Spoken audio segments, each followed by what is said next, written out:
नमस्कार. आज आपण या ठिकाणी महिला सशक्तीकरण व सबलीकरण या कार्यक्रमाच्या निमित्ताने या ठिकाणी जमलो आहोत. त्या निमित्ताने या ठिकाणी सौ पाटील मॅडम या ठिकाणी त्यांचंही मी या ठिकाणी या कार्यक्रमाच्या निमित्ताने आपल्याला माहिती आहे,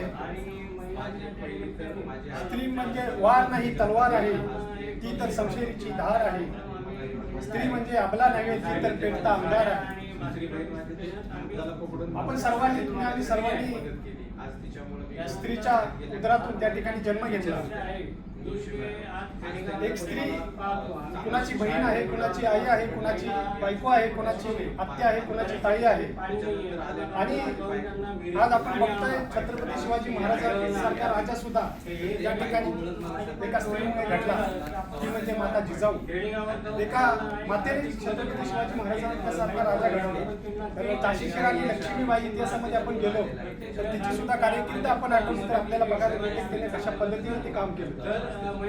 त्याचबरोबर आज असं बोललं जातं वेल्डिंग फेडरेशनचे अध्यक्ष त्या ठिकाणी काम करते. त्यांच्यापाशी घडपण हे एका स्त्रीमुळे आहे. आपण बघितलं घर किती मोठं असलं तर त्या घरामध्ये जर स्त्री नसेल तर त्या घराला काही किंमत राहत नाही.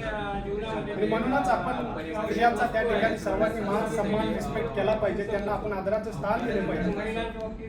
आपण बघतोय समाजामध्ये आज वेगवेगळ्या प्रकारे स्त्रियांचा त्या ठिकाणी अत्याचार होते. स्त्रियांच्या वरती वेगवेगळ्या पद्धतीने अत्याचार केला जातो. स्त्री सार्वजनिक ठिकाणी तसेच सुरक्षित नाही. तिच्यावरती अन्याय होतो. बस स्टँडला गेलो, बस स्टँडवरती तिच्यावरती अन्याय होते, तिच्यावरती रेप होतो. आपण एसटी मध्ये जे प्रवास करतो त्यावेळी पाहतो त्यावेळी तिच्यावरती तिची टंगल दिवाळी होते, तिच्यावरती अत्याचार होते. आपण कोणत्याही पब्लिक प्लेसला गेलो, कोणत्याही सार्वजनिक ठिकाणी गेलो, स्त्रियांच्या वरती अन्याय होताना आज आपल्याला दिसतो.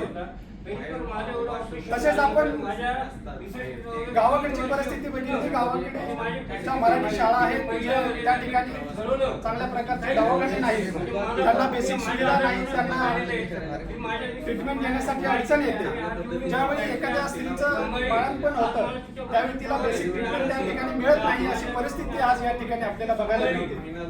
आणि म्हणूनच हे जर आपल्याला होऊ द्यायचं नसेल तर त्या ठिकाणी गाव लेवलला खेडेगावामध्ये चांगल्या पद्धतीच्या सुविधा स्त्रियांना उपलब्ध झाल्या पाहिजे.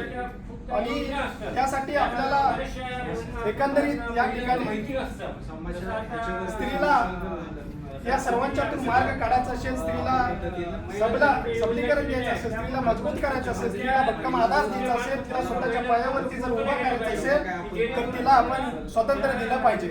तर त्याच्यामध्ये तिला पहिली शिक्षा दिली पाहिजे. तिला जर आपण शिक्षित केलं तर ती खऱ्या अर्थानं उद्याचा जो भारत आहे, उद्याचा महाराष्ट्र चांगल्या पद्धतीने तो घडवू शकतो. उद्याचा जो युवक आहे, उद्याचा जो भारताचा विकसित भारताचा आधार असेल, त्याच्या उद्याच्या भारताचे नेतृत्व युवा असतील तर त्यांना चांगल्या पद्धतीने तिला शिक्षण दिलं तर ती काम करू शकते. दुसरी गोष्ट, तिला आपण आर्थिक स्वातंत्र्य दिलं पाहिजे. आर्थिक स्वातंत्र्य आजच्या काळामध्ये स्त्रीला खूप महत्वाचं आहे. तरच ती स्वतःचे निर्णय स्वतः घेऊ शकते. जर स्वतः ती आजारी पडली तर तिला कुणाच्या पुढे हात पसरायची गरज पडणार नाही की मला दवाखान्यामध्ये जायचे, मला पैशाची गरज आहे. त्यासाठी तिला आर्थिक स्वातंत्र्य देणं गरजेचं आहे. आज आपण बघतोय भारताच्या संसदेमध्ये जर स्त्रीला आपण स्थान दिलं म्हणून शासनाने 33% आरक्षण केले आणि 33% आरक्षण केल्यामुळं संसद म्हणजे जे आपण रूल करतोय, कानून करतोय, कायदे प्रक्रियेमध्ये स्त्रीला सामावून घेतलं तर चांगल्या पद्धतीने कायदे अजून भक्कम होतील आणि अजून नव्या कायद्याची स्त्रियांच्या सुरक्षेसाठी आपण निर्मिती करू शकतो. स्त्रीला चांगल्या पद्धतीने करू शकतो. आणि अजून एक जेंडर इक्वॅलिटी एक महत्वाचा विषय आहे.